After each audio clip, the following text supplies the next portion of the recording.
Agora que você já entende a função primordial de um computador, é hora de entender como o computador chegou até a sua forma atual.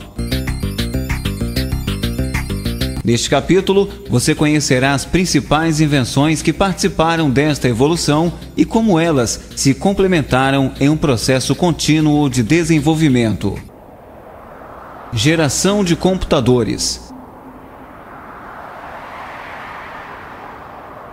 Geração 0.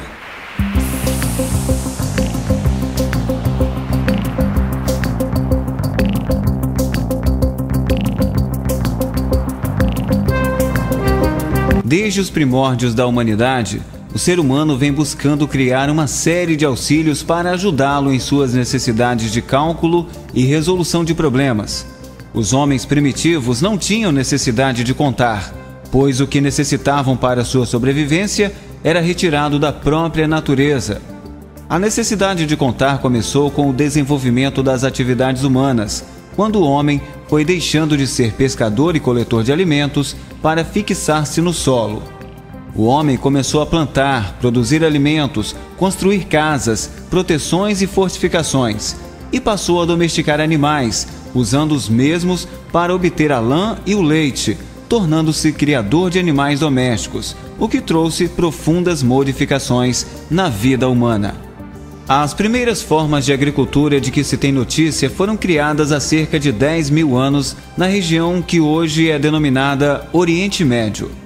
A agricultura passou então a exigir o conhecimento do tempo, das estações do ano e das fases da lua. Assim, começaram a surgir as primeiras formas de calendário.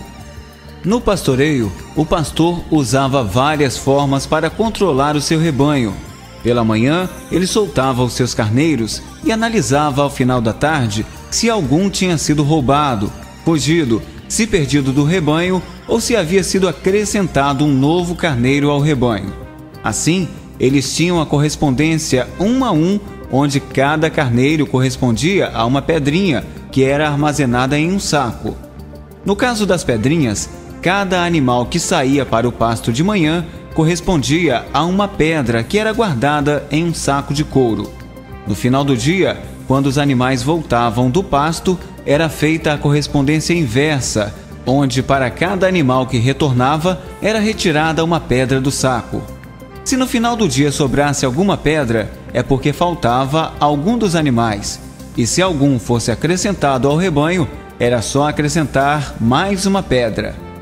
A palavra que usamos hoje, cálculo, é derivada da palavra latina calculus, que significa pedra pequena.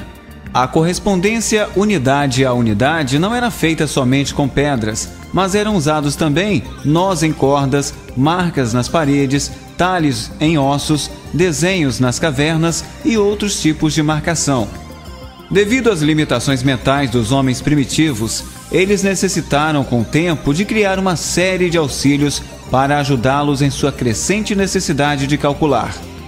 Uma das ferramentas mais antigas já criadas para ajudar o homem a calcular foi o ábaco. O ábaco surgiu aproximadamente há 4.000 anos antes de Cristo. Em sua versão original, ele era formado por uma placa de argila onde se escreviam algarismos que auxiliavam nos cálculos. Após aprimoramentos, cerca de 200 anos antes de Cristo, o ábaco era constituído por uma moldura retangular de madeira com varetas paralelas e pedras deslizantes. Um dos ábacos mais populares foi desenvolvido na China, foi chamado de Suanpan e era usado para adições e subtrações. Passaram-se séculos sem que qualquer invenção ficasse registrada, até que fossem criados os bastões de Napier no final do século XVI. Eram tabelas móveis de multiplicação e divisão feitas de marfim. O responsável foi um nobre escocês chamado John Napier, inventor também dos logaritmos. Apesar de dispositivos semelhantes aos bastões terem sido usados desde o final do século XVI, eles só apareceram documentados a partir de 1614. Um conjunto completo de bastões de Napier consiste em 9 peças, uma para cada dígito de 1 a 9, e ajudava no processo de multiplicação de números. Em 1642, um francês de 18 anos, de nome Blaise Pascal, inventou a primeira máquina de somar, a pascalina, que executava operações aritméticas quando se giravam os discos interligados. Essa máquina foi a precursora das calculadoras mecânicas. Em 1802, Joseph Jacquard, na França, passou a utilizar cartões perfurados para controlar suas máquinas de tear e automatizá-las.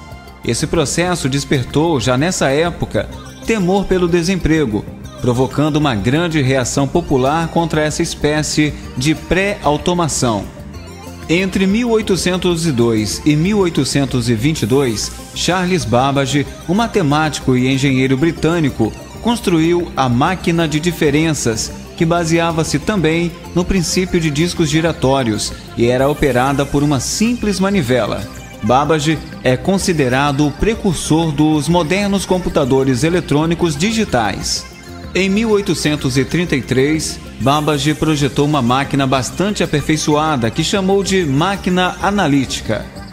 A máquina analítica poderia ser programada para calcular várias funções diferentes. Era constituída de unidade de controle de memória aritmética e de entrada e saída. Sua operação era governada por conjunto de cartões perfurados, de modo que, de acordo com os resultados dos cálculos intermediários, a máquina poderia saltar os cartões, modificando dessa forma o curso dos cálculos. Porém, sua máquina só pôde ser concluída anos após a sua morte, tornando-se a base para a estrutura dos computadores atuais, o que fez com que Charles Babbage fosse considerado como o pai do computador. De fato, o projeto de máquina de Babbage muito se aproxima do projeto das máquinas atuais, pois possuía dispositivos de entrada e saída, uma memória e engrenagens que permitiam o processamento. Aproximadamente em 1885, Hermann Hollerith, funcionário do Departamento de Recenseamento dos Estados Unidos, percebeu que a realização do censo anual demorava cerca de 10 anos para ser concluído e que a maioria das perguntas tinha como resposta sim ou não. Em 1886, idealizou um cartão perfurado que guardaria as informações coletadas no censo e uma máquina capaz de tabular essas informações. Construiu então a máquina de recenseamento, ou máquina tabuladora, perfurando-se cerca de 56 milhões de cartões. Com isso, ele conseguiu obter os resultados em tempo recorde, isto é, 3 anos depois do censo, ele já tinha os resultados. A máquina foi um sucesso nos Estados Unidos e foi usada nos censos do Canadá, Áustria e Rússia. Em função dos resultados obtidos com seu invento, Hollerith, em 1896, fundou uma companhia chamada TMC, ou TMC, Tabulation Machine Company, associando-se em 1914 a 2 outras pequenas empresas e formando a que se tornou hoje, em 1924, a conhecida IBM, International Business Machine. Com a chegada da Segunda Guerra Mundial, houve a necessidade de se projetar máquinas capazes de executar cálculos balísticos com rapidez e precisão para serem utilizadas na indústria bélica.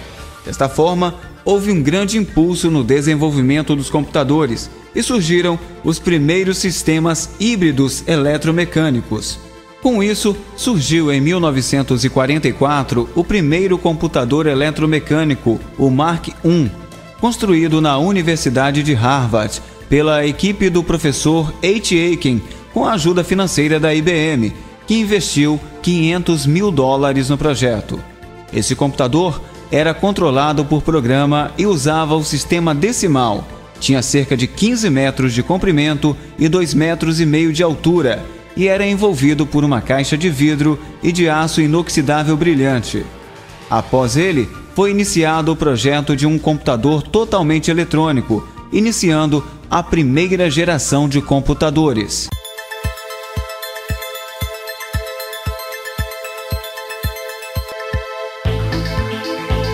A primeira geração de computadores é marcada pelo surgimento dos primeiros computadores eletrônicos. Um grande número de projetos foram implementados, baseados na utilização de relés e válvulas eletrônicas para a realização de cálculo automaticamente. Os relés são eletroímãs cuja função é abrir ou fechar contatos elétricos com o intuito de interromper ou estabelecer circuitos. Já a válvula é um dispositivo que conduz a corrente elétrica num só sentido. Uma das grandes vantagens da primeira geração em relação às máquinas eletromecânicas era, sem dúvida, a maior velocidade de processamento. Entretanto, por serem todos baseados em tecnologias de válvulas eletrônicas, normalmente quebravam após não muitas horas de uso, devido ao alto aquecimento que as válvulas alcançavam em pouco tempo de uso. Em 1943, um projeto britânico, sob a liderança do matemático Alan Turing, colocou em operação uma série de máquinas mais ambiciosas, dentre elas o Colossus, que ao invés de relés eletromecânicos, usava 2.000 válvulas eletrônicas. O Colossus trabalhava com símbolos perfurados numa argola de fita de papel que, inserida na máquina de leitura fotoelétrica, comparava a mensagem cifrada com os códigos conhecidos até encontrar uma coincidência. Ele processava 25.000 caracteres por segundo e foi muito usado para decifrar códigos alemães secretos. Talvez o computador mais relevante desta geração seja o ENIAC, Electronic Numerical Interpreter and Calculator, ou seja, computador e intérprete numérico eletrônico, projetado para fins militares pelo Departamento de Material de Guerra do Exército dos Estados Unidos na Universidade de Pensilvânia. Era o primeiro computador digital eletrônico de grande escala e foi projetado por John W. Moultrie e J. Presper Eckert. A entrada de dados no ENIAC era baseada na tecnologia de cartões perfurados e os programas eram modificados através de reconfigurações no circuito. Apesar das dúvidas com relação à sua confiabilidade, o ENIAC permaneceu operacional por mais de 10 anos e em algumas operações conseguia ser até 1000 vezes mais rápido que o Mark I. O ENIAC em números: 18.000 válvulas, 70.000 resistores, 10.000 capacitores, peso 30 toneladas, área 1.400 metros quadrados, consumo 150 kW de potência, 5.000 adições ou 300 multiplicações por segundo. Uma das maiores contribuições da época para a evolução dos computadores veio de um dos consultores que trabalhavam com o ENIAC, chamado John von Neumann. Ele percebia as dificuldades inerentes à programação destes computadores e delineou com isso os elementos críticos de um sistema de computador: memória, processador e dispositivos de entrada e saída, e o conceito de programa armazenado em memória, que até hoje é a base da arquitetura dos computadores. O novo conceito de programação introduzido por von Neumann deu origem a muitos outros projetos, nos quais ele próprio esteve envolvido, como por exemplo o EDVAC e o IBM 650, o primeiro computador da IBM. O invento de periféricos como a impressora e dispositivos de fita magnética, e particularmente do transistor, marcaram o fim da primeira geração de computadores e o início da segunda, composta por computadores menores e mais econômicos.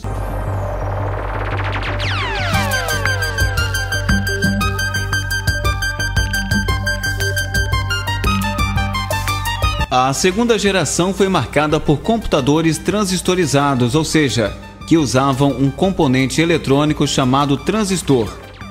Este componente apresentava um consumo e aquecimento muito menores que as válvulas, além de serem mais confiáveis. Por conta de também possuir dimensões menores, sua adoção contribuiu para uma redução no tamanho dos computadores da época. Em 1952, John Moultrie e Presper Eckert abriram sua própria firma na Filadélfia e criaram o UNIVAC, Universal Automatic Computer, ou seja, computador automático universal, destinado ao uso comercial.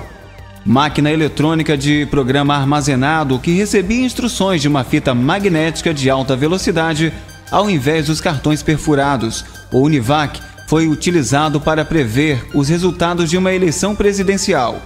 O UNIVAC marcou também o surgimento de dois periféricos, o Unityper e Uniprinter.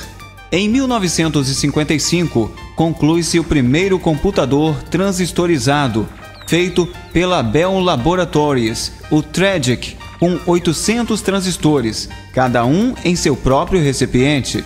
O transistor é um componente eletrônico que começou a se popularizar na década de 1950, tendo sido o principal responsável pela revolução da eletrônica na década de 1960, e cujas funções principais são amplificar e chavear sinais elétricos.